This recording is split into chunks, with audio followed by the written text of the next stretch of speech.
Hi, I'm Christina Smith, creator along with my brother, puzzle master Rick Smith, of the award-winning best-selling Yoga for the Brain series of profound philosophy and fun puzzle books.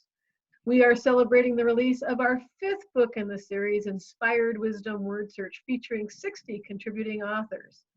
We're celebrating by hanging out with a few of them and getting to know them a little bit. And today we are with the author of puzzle number 58, We Can Change the World, Gigi Accomazzo. Welcome, Gigi. Hi, thank you. Tell us a little bit about yourself. My name, like you said, is Gigi Accomazzo. I'm 17 years old and currently a senior at Point Loma High School. I wrote my wisdom about changing the world, specifically involving oneself with the environment and climate change. And this is a topic that's been near and dear to my family and has helped raise me. And I plan to major in environmental sciences or studies next year in college. Woohoo! That's great. Thank you so much. And I really appreciate you sharing your wisdom. I think there are a lot of great tips in your puzzle that can really help people get onto the right track if they don't know exactly where to start.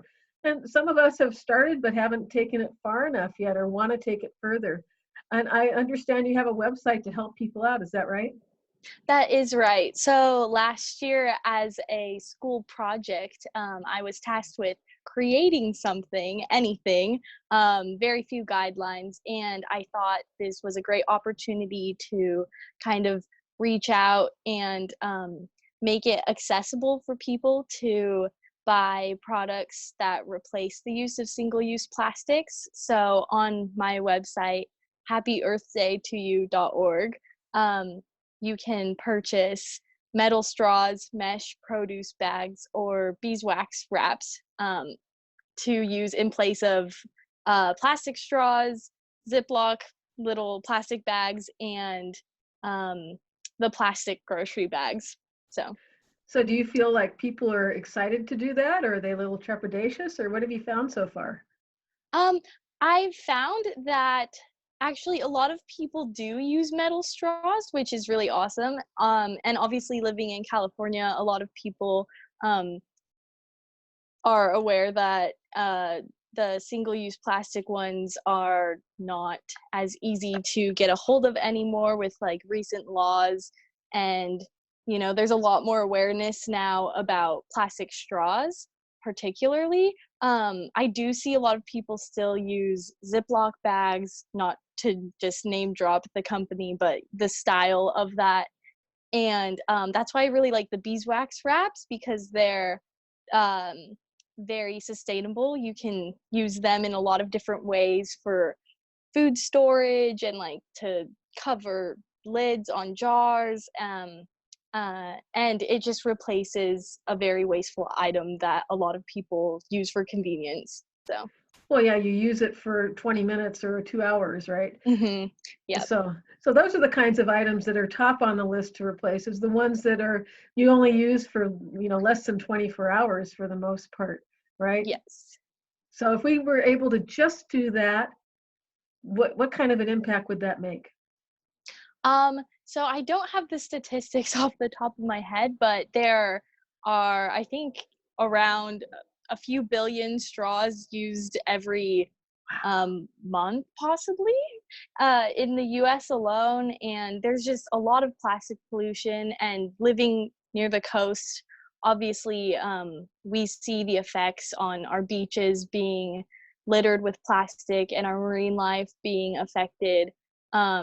So I think it's just really important that people realize that an item used for convenience just for a day or a short amount of time can easily be replaced with something that's more sustainable, that has such a large effect in the grand scheme of things, which is just kind of my whole philosophy around this.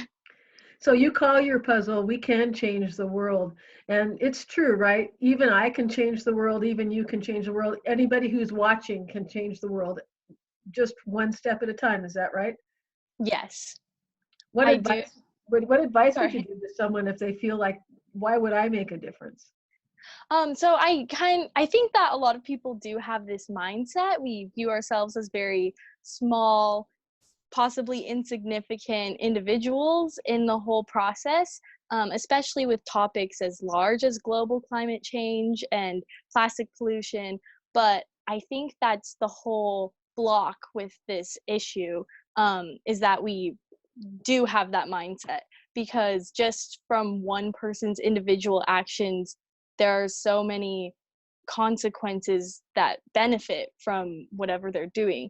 For example, I think animal agriculture and just the meat industry causes more emissions in the US than all transportation. So, all cars and airplanes, trains, buses, all of that, which is kind of surprising. But so, if you think about it like that, if one person has a more plant based diet, or even full blown vegan or vegetarian, their single contribution affects all of us and can really make a difference. Um, so I think that's kind of the main thing, just that, having the mindset that what I do on a personal level does have a big impact. Well, even if you don't go full blown radically another step, like if you eat meat 6 times a week, if you Hmm. just have one less meal, that makes a Yes. difference. It Yes. doesn't mean that you go from meat 6 times a week to vegan, because Yeah. that just won't work for most Yeah. people. Yeah. So it's the small things, it's the small single Yes. steps that we take every day by thinking about what we do makes a difference, and being aware that what we do makes a difference, right? For sure. Yes. Cool. Well, what you do makes a difference. And if you want to find out how you can help change the world by doing Gigi's puzzle and inspired wisdom word search yoga for the brain, you can pick that up by walking into a bookstore in your neighborhood, or Amazon.com, Target.com, BarnesandNoble.com. And Gigi, would you tell us your website again, please? It's happyearthdaytoyou.org. Great. Thanks so much. Visit Gigi there, and bye for now. Bye. Thank you.